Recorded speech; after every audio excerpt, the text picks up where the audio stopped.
बच्चों फिर बायो की क्लास में वेलकम है बेटा। कल मैंने आपको क्वेश्चन करवाया था कि ब्रॉडली क्लासीफाई करो एक्सटिंक्शन प्रोसेसेस को। जो एक्सटिंक्शन है किसी स्पीशीज़ की कैसे होती है, कैसे एक स्पीशीज़ ख़त्म हो जाती है हमेशा के लिए धरती के ऊपर से।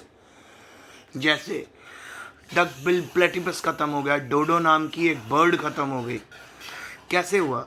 तो वो 3 मेथड हैं, 3 प्रोसेसेस हैं। तो सबसे पहला है बेटा नेचुरल एक्सटिंक्शन। तो यहाँ पे तो वो लग जाता है बेटा survival for the fittest, Darwin theory. Darwin क्या कहता है कि वही सर्वाइव करेगी स्पीशीज जो ज़्यादा फिट होती है ना। भाई इसी करके जितनी स्पीशीज़ में अडेप्टेशंस आ गई उनका सर्वाइवल रेट ज़्यादा हो गया और वो सर्वाइव भी कर गई। पर जिनमें अडेप्टेशन नहीं आई वो स्पीशीज़ सर्वाइव नहीं कर पाई टाइम के साथ, तो वो धीरे धीरे एक्सटिंक्ट हो गई, खल्लास हो गई, ख़त्म हो गई। ठीक है। फिर उसके बाद नंबर 2 पे है बेटा मास एक्सटेंशन। फिर मैंने आपको डायनासोर की कहानी बताई थी कि कैसे जो डायनासोर्स थे वो अर्थ के ऊपर बहुत ज़्यादा नंबर था उनका, पर जब मिटेओराइट्स और एस्ट्रॉइड्स आकर समुंदर के अंदर गिरे तो वो गर्म होने के कारण वहाँ पे ढेर सारी स्टीम प्रोड्यूस हुई, कार्बन डाइऑक्साइड प्रोड्यूस हुई, और उस कार्बन डाइऑक्साइड से रिड्यूसिंग एटमॉस्फेयर हो गया धरती का, अर्थ का, और वहाँ पे डायनासोर सांस नहीं ले पाए और उनकी डेथ हो गई। फिर बेटा जी एंथ्रोपोजेनिक एक्सटिंक्शंस हैं जो बड़ी डेंजरस हैं, वो है मैन मेड। ठीक है। इनके करके तकरीबन 2000 से ज़्यादा बर्ड्स भी एक्सटिंक्ट हो चुकी हैं। आज का हमारा क्वेश्चन अब स्टार्ट होता है। What kind of threats to the biodiversity में लीड टू इट्स लॉस? कौन कौन सी थ्रेट्स हैं, कौन कौन से खतरे हैं जिनके करके बायोडाइवर्सिटी खत्म हो सकती है या उसको लॉस सहना पड़ता है? एक तो है बेटा एक्सप्लॉयटेशन। जब हम ज़्यादा इस्तेमाल, ये तो बेटा मैन मेड है। अगर हम ज़्यादा से ज़्यादा एक्सप्लॉयट करने लग जाएं किसी चीज़ को तो भी बायोडाइवर्सिटी पे उसका बुरा प्रभाव पड़ता है। ढेर सारी हम पेड़ों को काटना शुरू कर दें, ठीक है, डिफॉरेस्टेशन करना शुरू कर दें तो भी बहुत बड़ा बायोडाइवर्सिटी पे इफेक्ट पड़ता है। वाटर साइकिल को ख़राब कर दें, वाटर में पोल्यूशन करना शुरू कर दें, तो ये तरह की चीज़ें होती हैं जो बायोडाइवर्सिटी को लॉस बताती हैं। एक तो है जी हैबिटेट लॉस। अगर एक पर्टिकुलर स्पीशीज़ का हैबिटेट ही डीजनरेट कर दिया जाए, ख़त्म कर दिया जाए, मैन के कारण ही होता है बेटा। All most of the things which are, जो हम एक्सटिंक्शन आज जो हम देख रहे हैं बायोडाइवर्सिटी को जो हार्म पहुंचाने वाली चीज़ें देख रहे हैं वो मैन मेड ही हैं। तो एक्सप्लॉयटेशन, एक्सेसिव यूज़ करना किसी भी चीज़ का, नेचुरल रिसोर्स का, वो भी खतरा है बायोडाइवर्सिटी के लिए।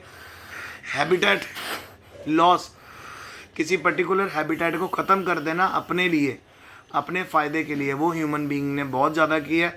इसके करके भी कितनी हैबिटेट्स टाइम के साथ धरती के ऊपर से ख़त्म हो गई, तो वहाँ पे जो एनिमल और प्लांट रहते थे वो भी अब अवेलेबल नहीं रहे। Introduction of non native species. जब भी एग्जॉटिक स्पीशीज़ को बाहर से लाकर अपनी कंट्री में हम कोई फॉरेन स्पीशीज़ को लाके ग्रो करवाते हैं, वो भी एक बहुत बड़ा फैक्टर है जिससे बायोडाइवर्सिटी पे इफेक्ट पड़ता है। क्योंकि जो नॉन नेटिव यानी एग्जॉटिक स्पीशीज़ होती है वो क्या करती है बेटा, उसका वो हैबिटेट के अंदर ग्रो करती है, रिप्रोड्यूस करती है, और वहाँ पे जो ऑलरेडी कोई स्पीशीज़ रह गई है उसको वो कंपटीशन देती है। और अगर वो स्पीशीज़ इंडिजीनियस यानी हमारी कंट्री की स्पीशीज़ उस कंपटीशन को नहीं फाइट कर पाती तो फाइनली वो ख़त्म हो जाती है। तो बाहर से भी वैरायटीज़ लाने से, बाहर से भी एग्जॉटिक स्पीशीज़ को इंट्रोड्यूस करने से भी बायोडाइवर्सिटी को थ्रेट पहुंचता है। आइए अब हम इसको थ्योरेटिकली पढ़ लेते, जल्दी सारे इसने एक्सप्लेन किए हैं एक्सप्लॉयटेशन में। देखो कहता है स्पीशीज़ का ओवर एक्सप्लॉयटेशन, चाहे प्लांट का चाहे एनिमल का, वो पॉपुलेशन का साइज़ कम कर देता है और फाइनली वो स्पीशीज़ वनरेबल हो जाती है और ख़त्म भी हो जाती है, एक्सटिंक्ट। जैसे डोडो हो गई, डोडो तो बेटा एक्सटिंक्ट स्पीशीज़ अभी हमारी धरती पे ये बर्ड अवेलेबल ही नहीं है। टाइगर हो गई, टाइगर को सबसे ज़्यादा किस लिए एक्सप्लॉइट किया था? उसकी स्किन के लिए, है ना। टाइगर की स्किन से बहुत महंगे महंगे महंगे बैग्स बनते हैं, फर बनते हैं। सो इस तरह से टाइगर की स्किन को एक्सप्लॉइट ज़्यादा कर दिया जा रहा है, तो इस करके टाइगर भी वेनरेबल स्पीशीज़ में कन्वर्ट हो जाएगा आने वाले टाइम में। ठीक है, ये एक्सटिंक्ट हो गया ओवर एक्सप्लॉइटेशन के करके, तो टाइगर अभी नहीं हुआ पर होने वाला है। फिर हैबिटेट लॉस, अगर हम किसी का नेचुरल होम या हैबिटेट डिस्ट्रॉय कर देते हैं, जैसे वहाँ पे हम लोग बहुत बड़ी खदानें खोद दें, वहाँ पे ट्रीज़ काट दें, वहाँ पे फॉरेस्ट को जलाना शुरू कर दें, वहाँ पे कितने ज़्यादा एनिमल और प्लांट्स की भी डेथ हो जाएगी, वो किल आउट हो जाएंगे। जो मेन रीज़न है नेचुरल हैबिटेट की डिस्ट्रक्शन का, वो है बेटा ओवर पॉपुलेशन। लोगों की पॉपुलेशन बहुत ज़्यादा बढ़ गई है, अर्बनाइजेशन, सिटीज़ बनने लगी हैं बहुत ज़्यादा, इंडस्ट्रियलाइजेशन, इंडस्ट्रीज़ भी लगने लगी हैं। फिर है बेटा fragmentation is disruption of complex interaction among species, decreased biodiversity, destruction of species. So fragmentation क्या होता है, जिसके अंदर हम बाहर से भी species ले आते हैं, तो वहाँ पे complexity इतनी ज़्यादा ख़राब हो जाती है, बढ़ जाती है कि वहाँ पे भी बायोडाइवर्सिटी पे बुरा प्रभाव पड़ता है। फिर भगवान झूठ ना बुलाए, अगला है बेटा introduction of non native species. ये मैंने आपसे अभी बात की थी कि फॉरेन की कोई species, alien species, exotic species जिसको बोलते हैं, जब हम उसको इंट्रोड्यूस कर देते हैं सेम हैबिटेट में, तो कंपटीशन देखिए, कोई भी नॉन नेटिव और एलियन स्पीशीज़ जब इकोनॉमिक यूजेस के लिए, फ़ायदे के लिए हम इंट्रोड्यूस कर देते हैं, ये लोकल स्पीशीज़ को वहाँ से भगा देती हैं और धीरे धीरे वो जो नेटिव स्पीशीज़ हैं हमारी, वो ख़त्म होने लग जाती हैं। ये सेकंड मेजर कॉज है बेटा एक्सटिंक्शन का। एक्सटिंक्शन मतलब वाइप आउट, मतलब ख़त्म, खलास, चाहे प्लांट हो चाहे वो पर्टिकुलर एनिमल हो, उसका ख़त्म हो जाना। They are harmful to aquatic and terrestrial ecosystem. Aquatic और टेरेस्ट्रियल इकोसिस्टम के लिए भी बड़ी हार्मफुल है, और आइलैंड इकोसिस्टम पे भी इनका बहुत बुरा प्रभाव पड़ता है। तो एग्जांपल देख लीजिए, जैसे वाटर हाइसिंथ था, इसको इंट्रोड्यूस किया गया था पोल्यूशन को कम करने के लिए, पर इसने क्या करना शुरू कर दिया, रिवर्स को क्लॉग करना शुरू कर दिया। लेक्स और एक्वाटिक सिस्टम के लिए ये भी एक बहुत बड़ी ये डेंजर बन गया। तो वाटर हाइसिंथ को इंट्रोड्यूस किया गया था पोल्यूशन कवर करने के लिए, पर उसका जब नंबर बढ़ गया तो वो ब्लॉक करने लग गया कितने रिवर्स को, ठीक है, तो इस और लेक्स को भी। फिर उसके बाद है नाइल पर्च, एक तरह की एक्जॉटिक फिश है जो हमारी कंट्री में नहीं मिलती, उसको इंट्रोड्यूस किया गया था जी साउथ अफ्रीका में, साउथ अफ्रीका की लेक में, और लेक का नाम था विक्टोरिया। अच्छा, और फाइनली जब वो इंट्रोड्यूस की गई तो वहाँ पे जो कितनी सिस्लिड फिश स्पीशीज़ थी वो थ्रेट होने लगी, क्योंकि वो वहाँ पे सरवाइव नहीं कर पाई, क्योंकि हमने फॉरेन फिश वहाँ पे इंट्रोड्यूस कर दी थी। सो देख रहे हो, फॉरेन फिश इंट्रोड्यूस की तो जो नेटिव फिश थी उसका सर्वाइवल मुश्किल हो गया, क्योंकि उनका फूड कॉमन था ना बेटा।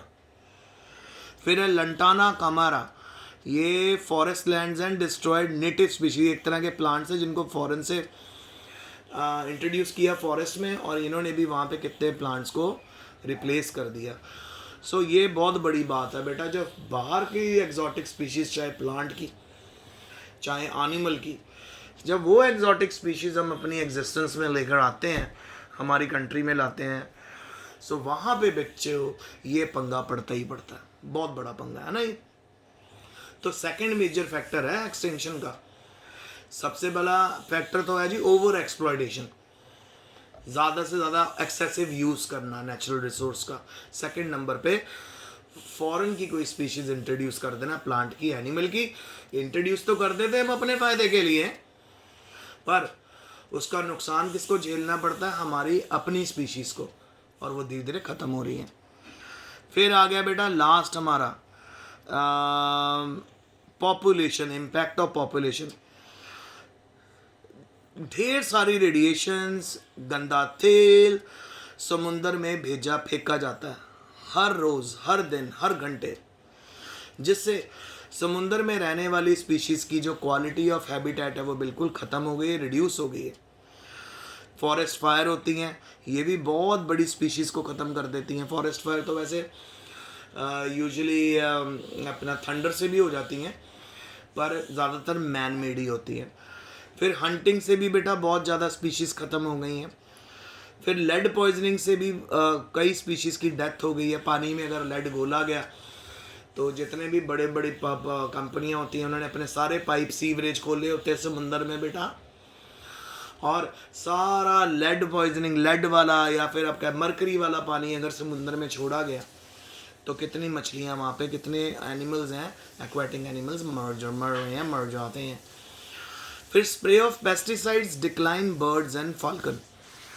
पेस्टिसाइड्स का स्प्रे होने लग गया आजकल प्लांट्स में, खेतों में, तो उससे भी बर्ड्स और फाल्कन्स की डेथ होने लगी, क्योंकि जब वो ऐसे पेस्टिसाइड वाली प्लांट के पत्ते खा लेते हैं, लीव्स वगैरह खा लेते हैं, तो उनकी डेथ हो जाती है। तो ये आज का लेक्चर था। टेक केयर बेटा।